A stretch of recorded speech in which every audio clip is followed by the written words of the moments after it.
Poco X7 Pro আসলে যারা শুধু পারফরম্যান্স ওরিয়েন্টেড ফোন কিনতে চাচ্ছে তাদের কাছে পোকো X7 Pro সবাই ভাবতেছে পোকো X7 Pro নিয়ে নেই, কিন্তু আমার কাছে মনে হচ্ছে যে আসলে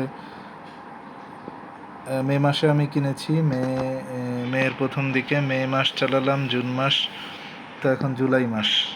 আমার কাছে পারফরম্যান্স অত ভালো লাগতেছে না, পারফরম্যান্স ভালো না, আরও অনেক কিছু ইস্যু পেলাম। ইস্যুটা হচ্ছে, আমি দেখাই, নেটওয়ার্ক ইস্যু আছে। নেটওয়ার্ক ইস্যু বলতে মনে হচ্ছে ফোনের নেটওয়ার্ক একটু কম পায়। একই সিম অন্য ফোনে যা পাচ্ছে, এই ফোনে নেটওয়ার্ক ইস্যু, নেটওয়ার্ক কানেক্টিভিটি খারাপ। তারপর আরেকটা জিনিস খারাপ, সেটা হচ্ছে ওয়াইফাই কানেক্টিভিটিও খারাপ। ওয়াইফাই থাকতে থাকতে মনে হবে যে ওয়াইফাই নেট মনে হয় চলে গেছে, তখন অন্য ফোনে দেখবেন যে নেট আছে। তার মানে ওয়াইফাইয়ের এদের যে কানেকশান, ওয়াইফাই কানেক্টিভিটির মানে কানেক্টিভিটি খারাপ, তখন ফোনটা কী করতে হয়, ফোনটা তখন রিস্টার্ট দিতে হয়, তারপরে যে ফোনটা ঠিক হয়। তো ফোনটার আসলে তাহলে ভালো কি? ভালো কোনো কিছুই নাই, এটা হাইপড একটা ফোন। মানে পোকো সাধারণত ইন্ডিয়াতে অনেক সস্তা দামে সেল করতেছে, তা বাংলাদেশে ওরা এনে বেশি দামে যেহেতু বিক্রি করতেছে, এখনও 36,000 বা 37,000 টাকা দাম। কোরবানি ঈদের পর দাম আরও মানে কোনোভাবে কমেনি, আরও বেড়ে গেছে। তো এই ফোন আসলে হাইপড এই জন্য বললাম যে দেখেন, বলতেছে ডায়মেনসিটি 8400 আলট্রা দেয়, এই সেই, কিন্তু তাও কিন্তু পারফরমেন্স অত ভালো না, ল্যাগ করে, হ্যাং করে। তারপরে হচ্ছে মোবাইলের নেটওয়ার্ক খারাপ, ওয়াইফাই কানেক্টিভিটি খারাপ।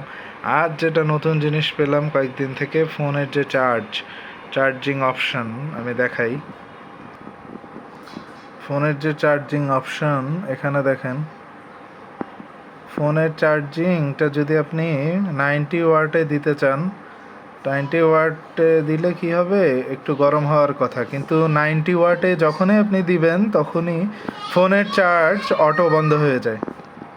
যখনই আপনি এই যে দেখেন চার্জিং অপশানে যখনই টপ স্পিডে দিবেন, মানে 90 ওয়াট যখন কাজ করার কথা, এটা তো 90 ওয়াট ম্যাক্সিমাম সাপোর্ট করে, যখনই 90 ওয়াট সাপোর্ট করার কথা তখনই আপনার হচ্ছে চার্জিং স্লো হয়ে যাচ্ছে। কেমন স্লো হয়ে যাচ্ছে? 30-33 ওয়াটের মতো কাজ করে।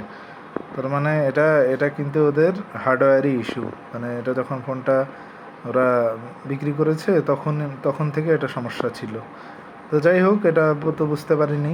তো এরকম আলতু ফালতু সস্তা ফোন না কিনে একদম কিছুদিন ওয়েট করে টাকা পয়সা জমিয়ে ভালো ব্র্যান্ডের ভালো ফোন কেনা উচিত। স্পেশালি পোকো এক্স সিরিজটা, এটা সব থেকে সস্তা সিরিজ। দরকার হয় পোকো এফ সিরিজ কেনেন বা F7 Pro এগুলো কিনেন, বাট এই এক্স সিরিজ কিনতে গেলে আপনি ঠকবেন। তা আগাগোড়া একটা ফালতু ফোন। এই ধরনের সমস্যা নিয়ে আসলে এই ফোন কোনোভাবেই কেনা উচিত না।